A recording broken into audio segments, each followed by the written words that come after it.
Oi, tudo bom? Bom, nós voltamos ao canal, sou a professora Maína, pra quem não sabe, esse aqui é o nosso canal. E presta atenção, olha o unicórnio, olha aqui pra titia, porque hoje a dica para o Enem vai ser quente, quente, quente. Tá chegando, né?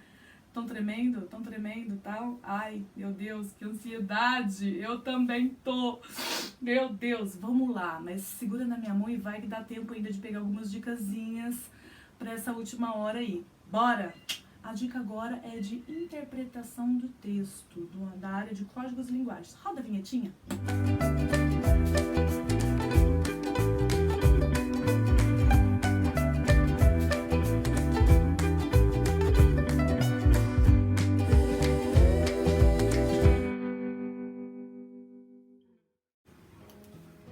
Oi, voltou? Ah!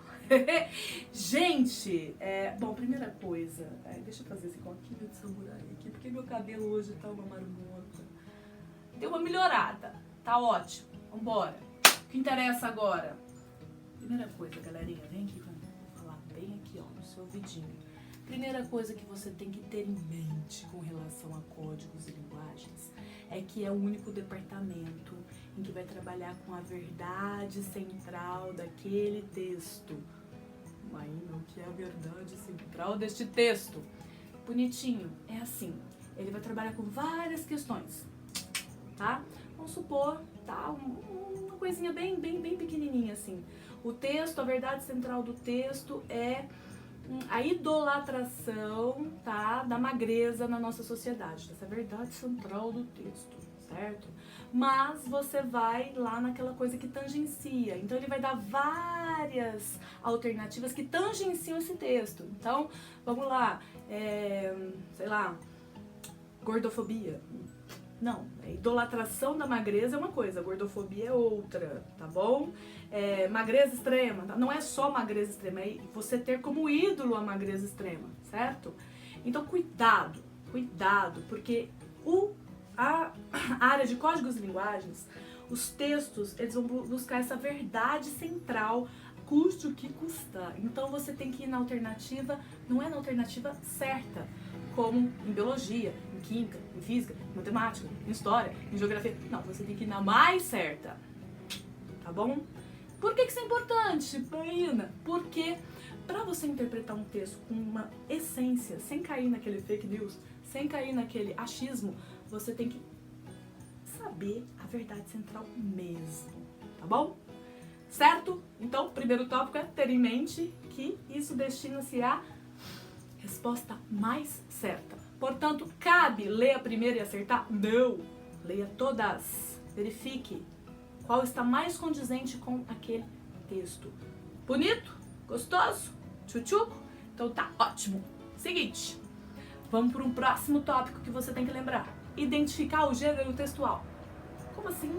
Identificar o gênero, mas ainda é uma dissertaçãozinha. Se é um anúncio, se é uma charge, se é um poema, certo? Porque se você identifica o tipo textual, você já tem em mente o que aquele texto está querendo de você, cara pálida, certo? Se ele está objetificando alguma coisa, se ele está destinando a analisar cientificamente alguma coisa, ou se ele está usando lúdico para alguma coisa que é o gênero textual. Qual que é o gênero mesmo? Lírico? Sei. Poesia, tá bom? Então, identifique o gênero textual, gatinho. Primeiro, por quê? Porque você já entende mais ou menos o que ele quer de você. Outra coisa, tá? Isso é índice nacional, há 4 anos, tá? Vem diminuindo, mas é índice nacional. A competência mais baixa, que tem menor índice de acerto no Brasil, tá? É você saber qual é a função do texto. Portanto, por isso que você se destina a aprender funções de linguagem. Tá bom? Lembra referencial, metalinguística, etc. Então, identifique o gênero deste texto e você já vai mais ou menos saber para que ele serve, o que aquela questão está querendo de você. Ok? Muito bem. Outra coisa importante, e é a última que eu vou dar de dica aqui, tá? Hoje o vídeo é rapidinho. Separar fato e opinião, tá bom? Ô, bonitinho, Coloca aqui pra mim, aqui, onde você quiser. Aqui, melhor aqui? Aqui? Ah, tá bom. Põe aqui pra mim a questãozinha, tá? Tá vendo essa arvorezinha aqui, ó? Tá vendo essa fotinha aqui? Isso, tá. Tá vendo essa fotinha? Tem aqui, ó, pulmão, tá? Parece um pulmãozinho, são duas árvores, certo? E essa é a imagem, aliás, esse é o texto não verbal. O que é o texto não verbal? Você aprendeu? São figurinhas lindas, bonitas, certo? Então, tudo que é imagem, tá? É texto não verbal. E olha o que está escrito, linguagem verbal. Quer continuar a respirar? Comece a preservar, certo? Daí eu tenho a importância da preservação do meio ambiente para a saúde é ressaltada pelos recursos verbais e não verbais utilizados nessa propaganda da SOS Mata Atlântica.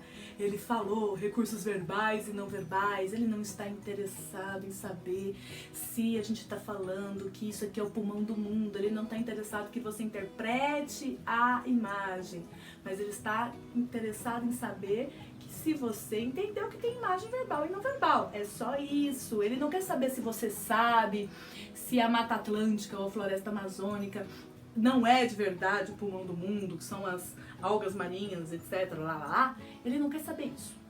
Ele quer saber se você leva em conta a parte verbal e não verbal desse texto, tá? Aí olha só, no texto, a relação entre esses recursos. Quais recursos? Verbal e não verbal. Tá bom? Condiciona o entendimento das ações da SOS Mata Atlântica? Não condiciona o entendimento delas, tá bom? Parece bonita, mas não é. Não caia nessa falácia, tá? B, estabelece contraste de informação na propaganda? Não tem contraste, que uma complementa a outra, ok? É fundamental para a compreensão do significado da mensagem? Opa! Oh yes! Se você tira a mensagem verbal, fica lá, que isso? O que está acontecendo? Se você tira a imagem não verbal também, a imagenzinha, fica xoxo, fica uma coisa assim, como se você fosse comprar pasta de dente, fosse uma embalagem branca escrito pasta de dente.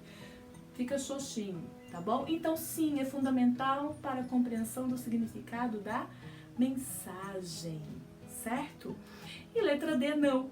Ela não oferece diferentes opções de desenvolvimento temático e E também não propõe eliminação do desmatamento como suficiente para a preservação ambiental, tá? Ela é fundamental para a compreensão do significado da mensagem. Cuidado, por que você tem que separar fato de opinião aqui? Porque tivemos o quê? Justamente nessa questão aqui, que ela é de 2017, tá? Só que ela é muito atual, a gente tá falando de... Tivemos aí polêmicas com relação a questões climáticas, por causa de desmatamento. Nós estamos tendo, né, polêmicas com relação a isso, e se você mistura opinião, eu não penso isso, eu penso aquilo, não tá em voga aqui, tá bom? Ele quer, qual é a habilidade? Ele quer que você entenda o que é, como essas linguagens verbais e não verbais se comunicam, certo? Um beijo no seu coração, boa prova. Titia tá aqui rezando, tá? Acende vela, tô aqui, na vibração positiva, vai dar tudo certo, você vai conseguir, tá bom? Café que eu tenho. Você há de fazer uma prova maravilhosa. Beijinho, boa prova. Bom, então, recapitulando, nessa aula falamos sobre dicas de interpretação de texto na área de códigos e linguagens. O que você deve lembrar? Primeiramente, os textos veiculados precisam ser identificados. Identifique o tipo textual que se trata.